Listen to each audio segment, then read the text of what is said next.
নমস্কার, আমি সায়নদীপ ভট্টাচার্য, স্ট্রাকচারাল এবং এমার্জিং বাংলা কনসালটেন্টের পক্ষ থেকে আপনাদের স্বাগত জানাই। আমরা কাজ করি structural design, soil investigation, project management আর সিভিল কনসালটেন্সির প্রতিটি ধাপে। আজ আমি আপনাদের নিয়ে যাব দুটি জায়গায়। একটা আমাদের নিজেদের দেশ ভারতের ইস্ট ওয়েস্ট মেট্রো টানেল, দেশের প্রথম আন্ডার ওয়াটার মেট্রো টানেল, আর অন্যটা ইউক্রেনের কিভ মেট্রো স্টেশন আর্সেনালনা, পৃথিবীর সবচেয়ে গভীর metro station. Kolkata east West metro মোট দৈর্ঘ্য প্রায় 16.6 কিলোমিটার, যার মধ্যে 5.8 কিলোমিটার অংশ নদীর নিচে। এটা বিশ্বের অন্যতম critical urban tunneling project. Tunnel boring machine TBM Rachna আর প্রেরণা প্রায় 33 মিটার নিচে হুগলি রিভার বেডের নিচ দিয়ে খুঁড়ে বানিয়েছে এই সুড়ঙ্গ। প্রতিটি টানেল লাইনিং সেগমেন্ট হলো রিইনফোর্সড প্রিকাস্ট কংক্রিট, যার থিকনেস প্রায় 275 মিলিমিটার, আর সেগমেন্টগুলো ইন্টারলক করা হয়েছে ইপিডিএম গ্যাসকেট সিল, যাতে হাইড্রোস্ট্যাটিক প্রেসার বা সিপেজ কোনোভাবে ভেতরে না ঢোকে।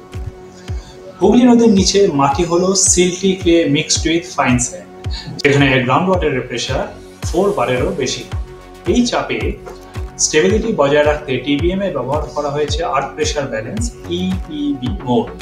এখানে প্রতিটা রিং এর জয়েন্টের মধ্যে আছে ডাবল লেয়ার রাবার সিল এবং গ্রাউট জাংশন সিস্টেম, যা সেগমেন্ট আর মাটির মাঝে ভয়েড ফিডিং করে। টানেল মনিটরিং এর জন্য লাগানো হয়েছে জিওটেকনিক্যাল সেন্সর, পিজোমিটার, স্ট্রেন গেজেস, ইনক্লিনোমিটারস, যা রিয়েল টাইম ডেটা দেয় সেটেলমেন্ট আর ডিফরমেশন। টানেলের ডায়ামিটার প্রায় 5.55 মিটার, যার ভেতরে ভেন্টিলেশন ডাক্ট, কেবল ট্রে আর এমার্জেন্সি ওয়াকওয়ে আছে। ফায়ার সেফটির জন্য আছে smoke extraction system, cross passageway প্রতিটি 250 মিটার অন্তত, আর automatic fire detection sensor. Train load আর ভাইব্রেশন অ্যানালিসিস করা হয়েছে dynamic finite element modelling FEM ব্যবহার, যাতে টানেল স্ট্রাকচার উইথস্ট্যান্ড করতে পারে সিসমিক জোন 3 এর ডিজাইন অ্যাক্সিলারেশন। যেখানে স্ট্রাকচার, সয়েল আর স্টেবিলিটি একসাথে কথা বলে, সেখানে উঠে আসে আগামী দিনের টিম। আমি সায়নদীপ ভট্টাচার্য, স্ট্রাকচারাল এবং এমার্জিং বাংলা কনসালটেন্টের পক্ষ থেকে বলছি, we build, design and inspire the future of infrastructure. পরের ভিডিওতে দেখতে হবে আরেকটি স্ট্রাকচার, আরেকটা গল্প।